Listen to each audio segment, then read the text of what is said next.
So, Marli, when I was publishing my first book last year, Absolution, lots of people asked me about the origins of the book and where the stories come from, and I think that's a question that readers naturally want to ask. So can you tell us something about where Call It Dog came from? Yeah, it's sort of had its origin in, I was doing an MA up in Manchester, and I had to produce 6,000 words for a workshop, and I sat down and wrote the first chapter in a day. And I mentioned that just to sort of illustrate that I didn't really think about what I was doing. I just sort of sat down and felt like this story about Joe and Nico was the one that I wanted to tell. So it started with the two characters? Just the two characters on the hill in Pangani. And it basically was completely plotless for a long time. But I really wanted to write about sort of more contemporary South Africa, about what's happening there now in the last 5 years. It's set in 2008. Because so many books about South Africa, that you're given on sort of a reading list are, dealing with apartheid. And obviously that's such a big thing, and there's a shadow over everything, and it's that shadow. And so it's there in the book as it is in Absolution, but I wanted to focus on characters trying to live now and make a life for themselves now, and so I knew sort of the time and the race riots that just happened in 2008, which was the xenophobia. The xenophobic riots, yeah. Yes. And I just felt like that was such an important story to tell, one that didn't really reach that many people here. No, or it very much outside. Complicates the sort of the international sense of South Africa as a democratic country. Yes, it does, yeah, and of... or South Africa in its democratic moment, I guess, because it's not just an entirely happy story of the Rainbow Nation. It's a much more complex landscape. And, that there are still major issues, chief amongst them poverty and inequality, and so it all sort of coalesced around themes. As a former English student, I think very much in sort of themes, and then have to sort of wizard up a plot afterwards. So that's sort of where it came from, and really my experience of my complicated relationship with South Africa, being that I lived there for 17 years and then moved over here, and what would that be like to go back? What is it like to have no home, basically? So again... And did you feel like that distance from the place influenced the way you wrote about it in any way, or did you feel like that was an asset, or was it something that you had to work against or learn to work with?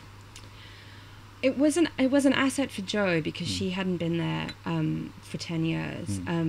But certainly I wanted to be able to capture what South Africa was like. I'm writing about contemporary South Africa. I can't write about South Africa in 2001, which is the last time I lived there. So I had to get around that. I spent a month in South Africa while I was writing, and just sort of carried a notebook around everywhere I went. And then I really relied on, it's embarrassing to say, but Google image search, because if I wanted to make sure that I was describing something properly, that was helpful. But it did give me a little bit of leeway as well to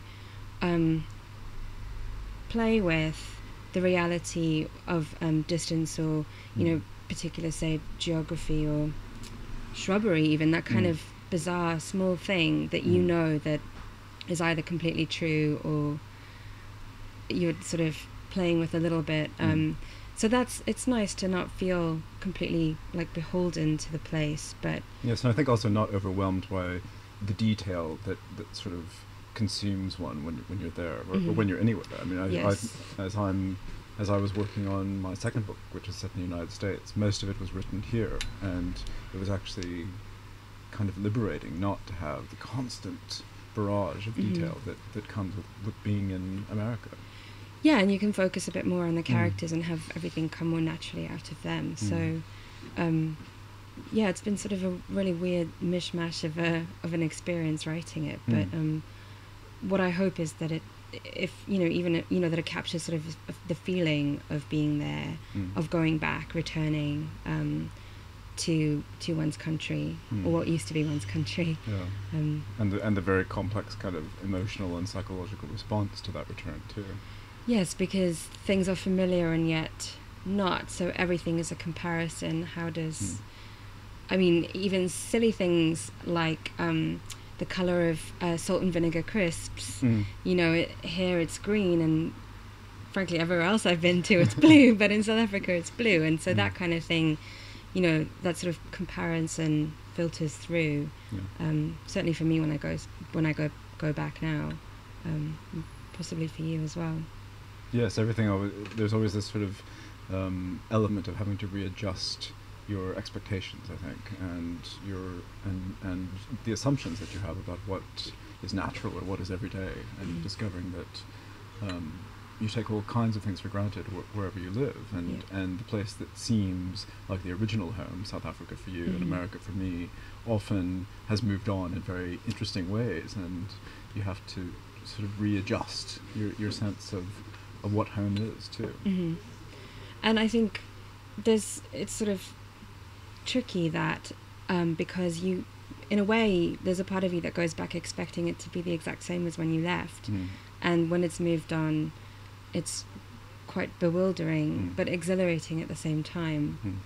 But certainly with South Africa in particular, it's difficult because, you know, you have to bear in mind that politically and socially things have moved on so much as well. So, you know, from when I left, or from 94.